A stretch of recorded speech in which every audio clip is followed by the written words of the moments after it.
I'm Adam Calaway. I'm at the Cattle Chat Corner at NCBA 2014 in Nashville, Tennessee. I'm at the Noble Grow Safe booth, and I'm here with Bob and Betsy Usry. You are from Georgia, correct? Tell me a little bit about your operation and what brings you to NCBA. We have cow-calf operation that we started back in 1995 with 2 small calves. Learned real quick that we needed to go and do a little bit better. The industry was kind of slow, but we wanted to improve on it as well as Georgia's cattle. And we grew, and we are now 125 cow-calf. So we're very proud of that, and we came from Georgia up here just to enjoy the show and learn a lot more. Now, one of the things that you said to me earlier was the fact that y'all started into agriculture after you retired. So what did y'all do before, and how did that decision come about? Well, I worked for the state of Georgia. I inspected nursing homes, and Betsy worked for the local school system as an administrative assistant. But I had, as a child, my father had cattle and hogs, and then I went off. I spent like 30 years away from agriculture in the Army.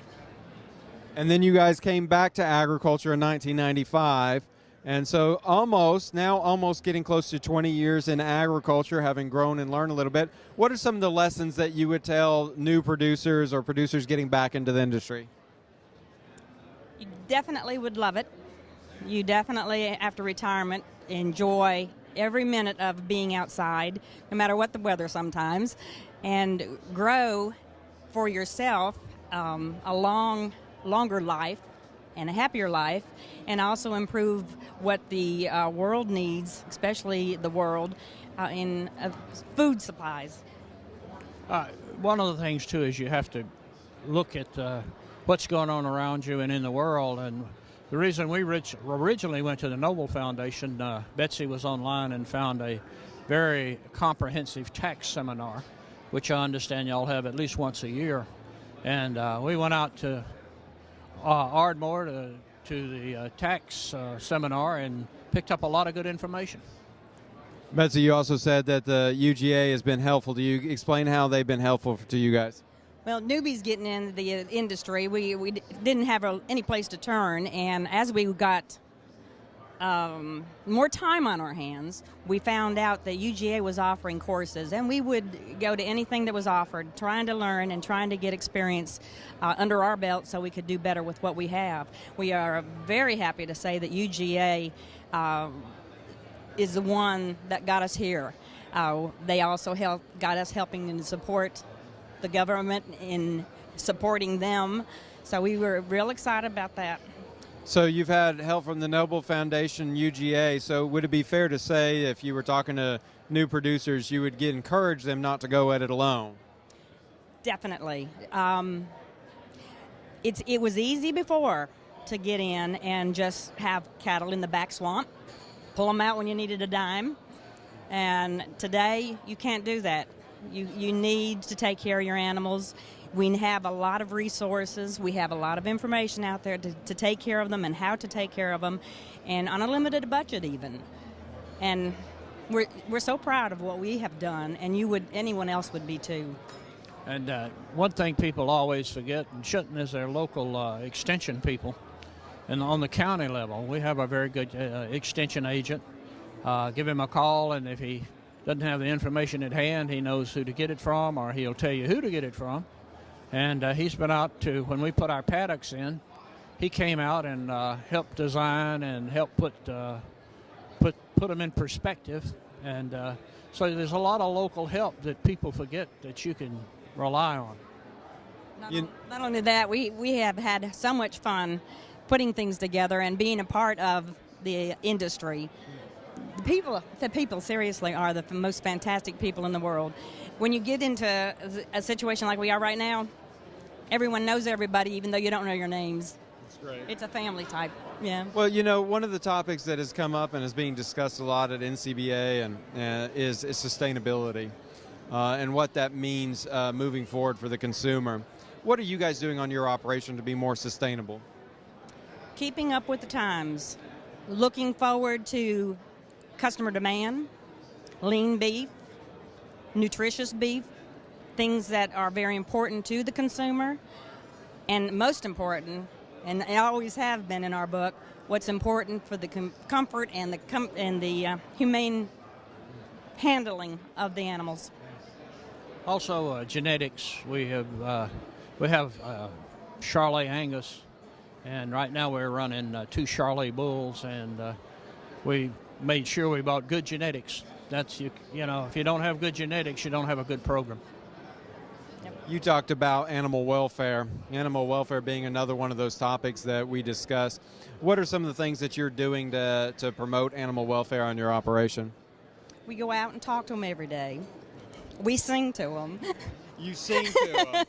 I haven't heard that one. I've heard all about handling techniques. He does some kind of thing with his whistle when he wants them to come and go and move around. They're really a bunch of pets. But the mamas we name, the babies, of course, we don't. We don't get to keep them long enough. But go ahead, you do. Just shake a bucket of feed and they come running. Yeah. They're very, very gentle. You can. I've been in the past few weeks feeding hay.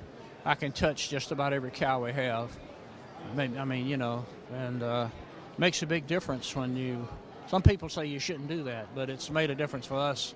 They follow you everywhere you want them to go, and you don't have to handle them roughly. They'll just come right on to you. You know, some of the technology is advancing to the point that everybody's using different technologies. Do y'all use smartphones on the ranch? We do, specifically, like everybody else, just for communication. But we have our livestock setup that we just got last year, and trying to do the record keeping and all with that, and we're still not perfection. I haven't seen perfection yet, and I'm not ready to pay we can't afford the big dollars for what's out right now. But it's coming, and it's going to be an easy task then. When y'all make decisions on your operation, do you use any particular software, any particular technology that helps you gather data that allows you to make those decisions better, or is it still a lot of experience and intuition?